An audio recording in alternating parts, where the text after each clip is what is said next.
गुंडागर्दी नहीं है। और दंगाइयों को तो पहले दिन से घर के साथ खानदान मंत्री श्री नरेंद्र मोदी की तरह नकली और जो हमें खाद मिल रही, यूरिया मिल रही है, बाहुबली थे, दूरबीन लेकर मैं घूमता हूँ। जन अधिकार पार्टी के राष्ट्रीय महासचिव एवं प्रवक्ता फाजिल अहमद पहुंचे वाराणसी की पीड़ित से मुलाकात।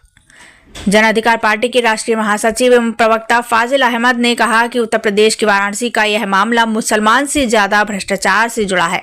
उन्होंने यह भी कहा कि पीड़ित पक्ष लगातार पत्रकार बंधुओं से ध्वस्तीकरण के पहले चिल्ला कर कह रहा था कि मुझसे लगातार पैसे की मांग की जा रही है और मैं देता भी था, लेकिन एक सीमा के बाहर मेरी स्थिति खराब हो गई और पैसे देने में मैं असमर्थ हुआ तो जिला प्रशासन के अधिकारियों ने ध्वस्तीकरण की कार्रवाई कर दी।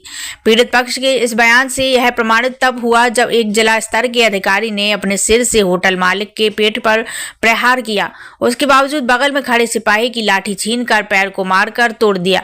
यह घटना सुनकर मुझे ज्ञात हुआ कि जो अधिकारी पैसे मांग रहा था वह अपने निजी स्तर पर दुश्मनी निकाल रहा है और मैं इंडिया गठबंधन के साथियों एवं समस्त काशी वासियों से यह अपील करता हूं कि इस पीड़ित परिवार के साथ खड़े रहे और इन्हें न्याय दिलाएं।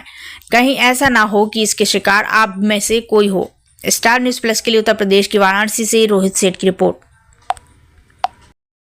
मैं पप्पू यादव बिहार के जो हैं उनकी जन अधिकार पार्टी का मैं राष्ट्रीय महासचिव और प्रवक्ता हूं और टीवी डिबेट्स पर मैं फजील अहमद राष्ट्रीय मुस्लिम स्कॉलर के तौर पर बैठता हूं और देश भर में जो भी इस तरह की घटनाएं होती हैं हम जाते हैं, उनको लीगल एड या जो भी सामाजिक उनको मदद चाहिए वो हम लोग करते हैं। उसी सिलसिले में मैं जब बनारस का ये टीवी पे देखा मैंने आप लोग के माध्यम से, तो मुझे बहुत बुरा लगा। उसमें एक घटना ऐसी हुई कि कोई अधिकारी था जो ओनर के होटल के मालिक को सिर से मार रहा है और जब सिर से मारने से उसको नहीं मैं हुआ तो एक सिपाही का डंडा लेकर के और उससे मार के पैर तोड़ दिया। ये बात मुझे इतनी खराब लगी कि कोई अफसर, इसका मतलब कि ये मामला हिंदू मुसलमान का नहीं, ये मामला भ्रष्टाचार का है। इसे हिंदू मुसलमान कह करके लोग इसको बचा रहे अफसरों को। मैं कमिश्नर साहब से और सरकार से, उत्तर प्रदेश सरकार से ये डिमांड करता हूँ, SIT बना के जांच होनी चाहिए कि ये वैध है कि अवैध है। ये तो अदालत तय करेगी ना, अवैध है कि वैध है। ये कैसे कोई सिपाही, दरोगा और कोई थानेदार, कोई अधिकारी कैसे तय कर सकता है? यदि कोई इस तरह की कार्रवाई होती, यदि आपको नदी की या कहीं की सुंदरीकरण करना, उसकी जगह अगर आपको लेनी है तो उसके लिए एक तरीका होता है। भूमि अधिग्रहण कानून है इस देश के अंदर, आपको उसका कंपनसेशन देना होगा। कंपनसेशन देने के बाद आप जो चाहे उसमें कर सकते हैं और एक पर्टिकुलर एक घर या एक प्लॉट पे पूरा क्षेत्र जितना एरिया में आपको लेना है उन सब के साथ एक तरह का व्यवहार होना चाहिए कि आप किसी का होटल तोड़ दिया, किसने मांगा पैसा, कैसे? एक साल पहले मैंने कहीं सुना था कि एक SDM फर्नीचर की दुकान पर गए और फर्नीचर वाले ने पैसा मांग दिया, अगले दिन बुलडोजर लेकर उसके घर पहुंच गए। ये क्या चल रहा है उत्तर प्रदेश में? यहाँ पे किसने पैसे की मांग की थी? मैंने जो टीवी पे ओनर ने कहा कि हमसे लगातार करोड़ रुपए मांगे गए, नहीं देने पे ये कार्रवाई हुई। तभी मैं बनारस आया। मुझसे कल रात में पप्पू यादव जी से बात हुई, उन्होंने कहा कि आप जाइए मामले को देखिए और हम जा करके प्रधानमंत्री को चिट्ठी लिख करके पूरी विस्तृत रिपोर्ट तैयार करके मैं प्रधानमंत्री को दूंगा और मांग करूंगा और मैं ओनर से भी मिल करके बात करूंगा कि इस लड़ाई को यहीं नहीं छोड़ना है, सुप्रीम कोर्ट तक जाइए। बात की जा रही, बार पैसे की बात हो रही है कि करोड़ रुपए की मांग की जा रही है, तो आखिर मांग कर कौन? अब जो अफसर सिर से मार रहा है उसका क्या मतलब है सिर से मारने का? भाई आप निजी, इतना निजी क्यों हो रहे हो? कोई आपकी निजी झगड़ा है? आप अफसर हो, आप अगर कोई आपके सरकारी काम में व्यवधान डालता है तो उसके लिए आप अरेस्ट कर सकते हो, उसको अरेस्ट करके थाना में, जेल में डाल करके आप। लेकिन सिर से मारने के पीछे यही लॉजिक है कि आपकी कोई निजी रंजिश है इस व्यक्ति से और आप लाठी नहीं मार सकते किसी को भी, आप फांसी दे दीजिए, उसको जेल में डाल दीजिए। लेकिन किसी को लाठी, अफसर वो भी एक IAS UPSC इतना पढ़ करके बनते हैं, उस जिला अधिक अफसर टाइप का अफसर लाठी चलावे, उसकी बुद्धि का यही है कि वो कितना, मतलब कहाँ खत्म है वो।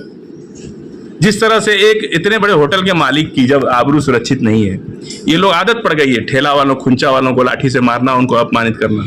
सरकार से क्या मांग? इस देश की, सुन लीजिए, इस देश की जो समस्या है ना, गरीबी नहीं है, गरीबी के नाम पर जो अपमान है गरीबों का ना, सबसे बड़ी समस्या उस देश की है। यदि इसका कोई पॉलिटिकल बैकग्राउंड नहीं है, कोई राजनीतिक इसकी क्षमता नहीं है, इससे पैसे मांगो, नहीं देता है घर तोड़, फर्जी मुकदमे में फंसा दो, ये चल रहा है उत्तर प्रदेश के अंदर। और मैं तो दिल्ली के अंदर अब मैं चैनल्स पे ये बात उठाऊंगा और मैं प्रधानमंत्री को, गृह मंत्री को लिख करके चिट्ठी पूरी रिपोर्ट के साथ मैं दूंगा कि उत्तर प्रदेश में जो कुछ हो रहा है एक बनारस के एक व्यापारी के साथ, उसको मुसलमान की निगाह से मत देखिए, उसको इस देश के नागरिक किया और व्यापारी के साथ हुआ है।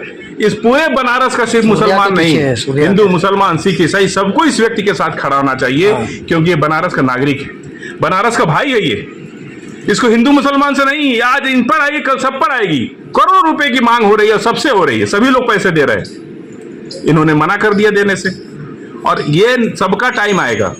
जिस तरह का भ्रष्टाचार बनारस में फैला है और उस भ्रष्टाचार का ये परिणाम है, कोई अदालत का कोई निर्णय, किसी भी अदालत से कोई ऑर्डर अफसर नहीं लेके आया और अपनी मर्जी से इसको तोड़ दिया।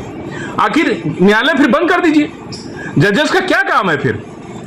इस देश में संविधान है कि भाई न्यायालय तय करेगा कि वैध है क्या अवैध है, कोई अफसर नहीं तय कर सकता।